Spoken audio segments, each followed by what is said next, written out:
Fresno, Fresno, that's my hometown. Fresno, Fresno, that's my hometown. Welcome back to The Place of Places, a chapter-by-chapter analysis of William Saroyan's 1972 memoir, Places Where I've Done Time. Today, we travel to Guggenheim's water tank, Fresno, 1921. Cat lovers, beware. This chapter contains some cat violence, but the cat lives. Here we have young Willie, aged 12 or 13, climbing a water tank with a cat in his arms, and then pitching the cat over the side of the tank. The cat lives, and Saroyan is ashamed and yet paradoxically proud. A couple of historical notes to make first, though. Guggenheim's is actually misspelled here. It was Guggenheim ending in IME, and it was a powerful raisin packing company that had locations all over the state, including in San Jose, Modesto, Fresno, and Santa Ana. It was founded in 1897 by David J. Guggenheim, and its brand names included Pansy, Rosedale, Daphne, Carnation Pink, and Heliotrope. Fresno's plants, 4, 8, and 12, were the largest, and by 1946 had a capacity of 20,000 tons of fruit, with 75% of that being in raisins, and the rest in figs, peaches, and prunes.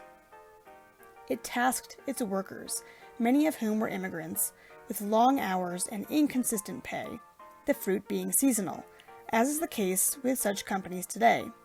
It was acquired by Hunt Foods in 1946.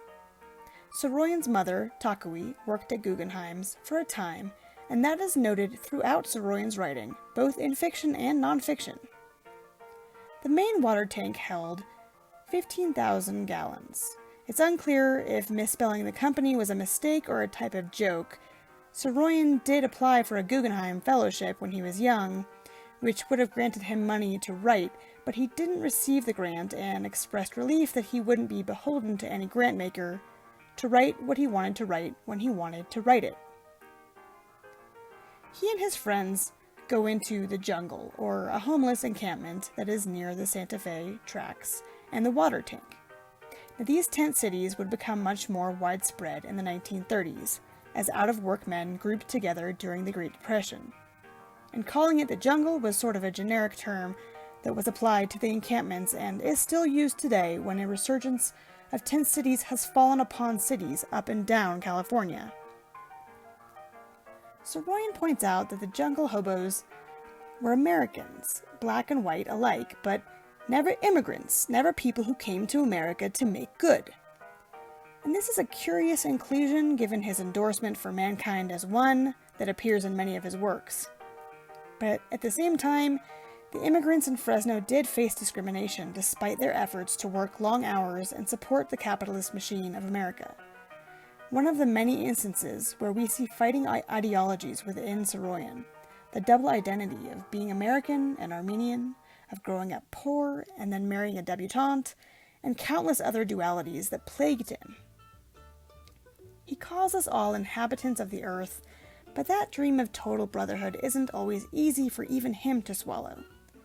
Though the Armenians came to America for a better life, it was clear that a better life didn't necessarily await them, nor was it available to all born Americans. Most of his comments about brotherhood were written early on in the 1930s, before World War II ravaged the world, and during a time when communism was still seen as an equalizer and viable political party, not as the authoritarian regimes that would come to embody it. After decades of seeing the behavior of humankind, Saroyan too became disenchanted. In I Used to Believe I Had Forever, Now I'm Not So Sure, published in 1968, he writes, "At 32, I was not disenchanted with either the human race or the world. I loved them both. So what about now? Well, I still love them both, more deeply than ever, but perhaps not quite so helplessly, rather more deliberately." So back in the chapter, he finds this feral cat that is friendlier than the others, climbs up the rickety, unsafe water tank, and betrays the cat. "I was never mean to animals, and on this occasion I was more stupid than mean. I really believed the cat would not be injured in the fall. Perhaps it wasn't. All the same, I've always felt a little guilty about having dropped the cat, and ashamed. This image shows Guggenheim's Plant 12, but it's unclear if Willie climbed the huge water tower or maybe the shorter tank on the right.